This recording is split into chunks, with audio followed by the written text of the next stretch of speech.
សួស្តីអ្នកទាំងអស់គ្នាជួបគ្នាម្ដងទៀតហើយជាមួយនឹងអាមីម៉ូណានៅក្នុងរឿងពីនេះម្ចាស់អាចារ្យដែលជាភាគទី11មុននឹងចូលដល់សាច់រឿងអេមីសកម្មតាអ្នកទាំងអស់គ្នាដែលមិនភ្លេចចុច like និង subscribe ដើម្បីទទួលបាននូវវីដេអូថ្មីៗបន្តពីទូប្របានប្រាប់ពីក្លែងដាក់ថ្មរួចអ្នកបម្រើក៏បានយកថ្មមកឲ្យតួស្រីក៏បានចង់វាជាប់ជាមួយនឹងក្រានក្រហមរីកបោះវាទៅលើសសរបន្ទាប់ពីបោះវាជាប់ហើយតួស្រីក៏បានសម្រេចខ្លួនឡើងទៅលើហើយក៏បានចង់វាភ្ជាប់ពីម្ខាងទៅម្ខាងមនុស្សគ្រប់គ្នាកំពុងតែលន់មាត់សរសើរពីតួស្រីនៅពេលដែលតួស្រីមានអារម្មណ៍ថាហត់នឿយទើបប្រុសក៏បានឡើងមកជួយដោយស្ម័គ្រចិត្តអ្នកទាំងពីរក៏បានបោះកណាត់ឲ្យគ្នាទៅវិញទៅមកក្រោយពេលក្រោយរួចអ្នកទាំងពីរក៏បានចាំមកខាងក្រៅវិញតួស្រីក៏បាននិយាយអរគុណធ្វើត្បិតតែពេលខ្លះលោកមើលទៅជាមនុស្សចិត្តអាក្រក់ប៉ុន្តែក៏មានពេលខ្លះលោកមើលទៅដូចជាមនុស្សកក់ក្ដៅដែ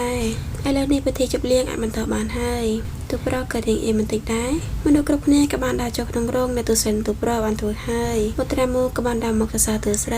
ីលោកម្ចាស់បៃក៏បានមកដែរខ្ញុំមិនដែលដឹងសោះថាអ្នកម្នាងរបស់ព្រះបត្រាយេចេះវិជាកុនខ្ញុំសូមសរសើរដោយចិត្តស្មោះតួស្រីក៏បាននិយាយថាតាមពិតតែលោកគឺជាមនុស្សដែលនៅក្នុងពិធីជប់លៀងរបស់លោកឪពុកខ្ញុំសោះទូប្រក៏សាប់តែមកកាត់ចង្វាក់លើកបីតួស្រីនៅចំពោះមុខគ្រប់គ្នាទោះបីជាតួស្រីឲ្យដាក់នាងចោលមនុស្សកំពុងតែមើលក៏ទូប្រមិនខ្វល់ដែរទូប្របានបីតួស្រីចូលដល់ក្នុងដំណាក់តួស្រីក៏បានតង់ទ្វារជាប់មិនលែងទូប្រក៏បានអូសតួស្រីទៅរហូតដល់លពុតដែរតួស្រីក៏បានប្រាប់ឲ្យដាក់នាងចោលទូប្របច្ចុប្បន្នដាក់ចោលពិតមែនប៉ុន្តែមិនមែនដាក់នៅលើពុកទេគឺទម្លាក់តួស្រីនៅលើដីតែម្ដងតួស្រីលើអស់ឯនិយាយទូប្រក៏បានប្រាប់ឲ្យតួស្រីផ្លាស់ប្ដូរសម្លៀកបំពាក់ហើយចាំចេញទៅវិញទូប្រក៏បានបង្អន់នៅបំរើជាផ្លាស់ប្ដូរសម្លៀកបំពាក់ឲ្យតួស្រីដែរគេលេចមកមើលនៅក្នុងពិធីជប់លៀងវិញមនុស្សទូទាំងពិធីលន់មាត់សរសើរតួស្រីមិនដាច់ពីមាត់ព្រះអង្គទ្រង់ក៏បានសរសើរតួស្រីដែរពេលដែលទស្ស័យផ្លាប់ដោះសម្លៀកបំពាក់ហើយទស្ស័យក៏បានដើរចូលទៅក្នុងពិធីវិញទូប្រក៏បានក្អកផ្ដល់សញ្ញាឲ្យទស្ស័យគោរពទៅកាន់ព្រះអង្គក៏មានបន្ទូលថាបើជាទស្ស័យជួយឲ្យពិធីបន្តទៅមុខបានតើទស្ស័យចង់បានអីទ្រង់នឹងផ្ដល់ឲ្យទស្ស័យបាននិយាយថាខ្ញុំម្ចាស់មិនចង់បានអ្វីទេគ្រាន់តែចង់ឲ្យពិធីបន្តដំណើរទៅមុខតែប៉ុណ្ណោះព្រះអង្គក៏មានបន្ទូលថាវាមិនអីទេចាំនឹកឃើញពេលណាសម្រាប់ទ្រង់នឹងផ្ដល់ឲ្យទស្ស័យក៏បានអរគុណទៅដល់ព្រះអង្គពិធីជប់លៀងបានបន្តយ៉ាងសប្បាយរីករាយទូប្រកំពុងតែសម្លឹងមើលលោកម្ចាស់បៃព្រោះឃើញលោកម្ចាស់បៃសម្លឹងមើលទស្ស័យមិនដាក់ភ្នែកសោះមិនយូរប៉ុន្មានមេក៏ចាប់ផ្ដើមបើកថ្ងៃលោកម្ចាស់ឈៀនក៏បានដើរមកជិតទស្ស័យហើយក៏បាននិយាយគម្រាមទៅកាន់ទស្ស័យបើសិនជាហ៊ានមកផ្លាស់ផែនការរបស់យើងម្ដងទៀតយើងក៏មិនប្រកាសថាអ្នកមានសុខភាពឬក៏អត់ដែរឯងត្រូវតែចាំរឿងនេះកុំព្យាយាមចង់បំផ្លាញវាអសោះទស្ស័យក៏បានយកព្រមទាំងខាងព្រោះធ្វើអ្វីមិនបានលោកម្ចាស់ឈៀនក៏បានចាក់ចែងទៅប្រះក៏បានដើរមកប្រាប់ពេលដល់ពេលដែលយើងត្រូវចាក់ចែងហើយពេលនេះក៏បានស្វែងហៅទស្ស័យទ្រង់ក៏បានហុចកាដូមួយឲ្យទស្ស័យខ្ញុំអរគុណសម្រាប់ការជីស៊ីឡានដែលមានតម្លៃហើយក៏អរគុណដែលធ្វើឲ្យពិធីគោកំណត់បន្តទៅមុខបានទោះបីជាមិនអាចប្រៀបជាមួយនឹងការជីស៊ីឡានបានក៏ដោយប៉ុន្តែវាជារបស់ដែលខ្ញុំស្រឡាញ់ជាងគេទស្ស័យក៏បានអរគុណចំពោះអំណោយរបស់ព្រះនាងពេលនេះក៏បានអបទស្ស័យទាំងរលីងលងទឹកភ្នែកហើយក៏បានចាក់ចែងទស្ស័យក៏បាននិយាយជាមួយនឹងទូប្រតាមពិតទៅពេលនេះគឺគួរឲ្យស្រឡាញ់ណាស់ទូប្រនិងទស្ស័យបានចេញមកដល់មុខសំណាក៏បានជួបជាមួយនឹងឈីងវ៉ា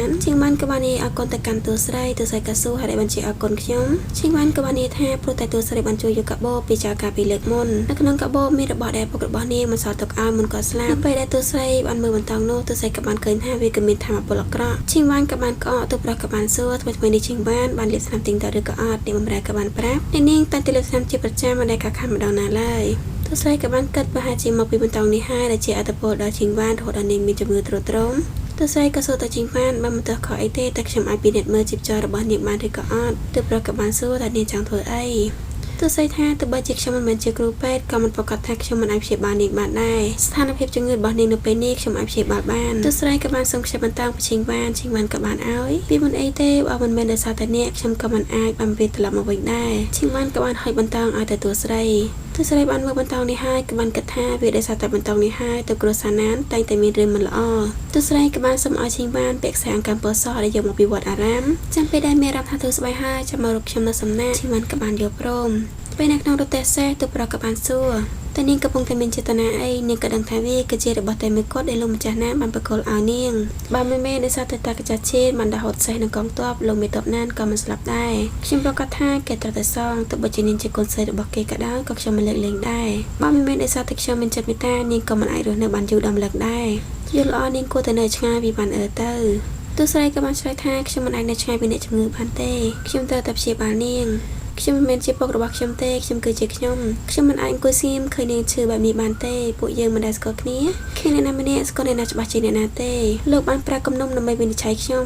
ំទូប្រសិទ្ធហើយមានអារម្មណ៍ថាអស់សំណើច ពេលរតែសេបានដល់ដំណាក់បางយេទូប្រុសក៏បានចេញបញ្ជាហើយចាក់សោទូស្រីមិនអនុញ្ញាតឲ្យទូស្រីចេញទៅណាឡើយទូស្រីក៏បានគិតថាអីបន្តិចខំខ្ញុំនឹងជាអ្នកទោសមែនពេលយប់ក៏បានមកដល់ទូស្រីនឹងជីវអើកំពុងតែអង្គុយនៅខាងក្រៅទូស្រីថានៅក្នុងពិធីជប់លៀងខ្ញុំគិតថាទ្រង់ក៏ជាមនុស្សល្អប៉ុន្តែពេលត្រឡប់មកវិញទ្រង់មកផ្លាស់ប្ដូរទាំងស្រុងថែមទាំងឃុំខ្ញុំទៀតជីវអើក៏ថាតាមបាត់ព្រះបត្រាយេបាននាំអ្នកនាងទៅចូលរួមពិធីជប់លៀងសោះទ្រង់នាំអ្នកនាងទៅដែលមិននិយាយស្ដីមួយម៉ាត់ធ្វើឲ្យខ្ញុំមានការបារម្ភខ្លាំងណាស់ទូស្រីក៏បាននិយាយថាឥឡូវនេះខ្ញុំមិនអីទេខ្ញុំបានត្រឡប់មកវិញហើយតម្យ៉ាងទៀតខ្ញុំមិនទៅបានបើកអំណត់ដែលព្រះនាងបកលឲ្យនៅឡើយទេនៅពេលដែលទូស្រីបានបើកវាគឺជាខ្សែតៃមួយទូប្រុសកំពុងតែដើរក៏ឆ្ងល់មិនក៏ខ្ញុំដែលមកដល់ទីនេះអញ្ចឹងទូប្រុសក៏បានស្ដាប់ឮសំឡេងទូស្រីសើចថាមិនចង់រវល់ទេតែចុងក្រោយក៏នៅតែចូលទៅលួចមើលគេតតែបាន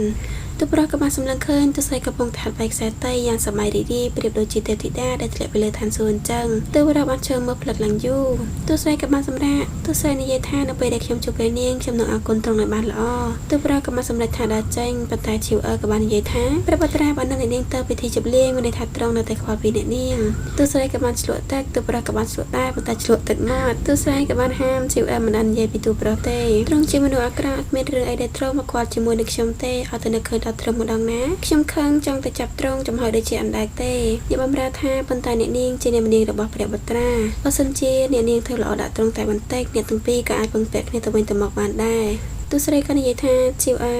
តែឯងភ្លេចរឿងដែលគេធ្វើដាក់ពួកយើងលើកមុនហើយមែនអត់មនុស្សចម្លែកដូចជាទ្រង់តែពួកយើងអាចនៅជាមួយគ្នាបានដោយរបៀបណាអ្នកបម្រើក៏បានសួរតើអ្នកនាងមានអារម្មណ៍ស្រឡាញ់ចំពោះព្រះបត្រាខ្លះអត់ទូស្រីថាអត់ទេ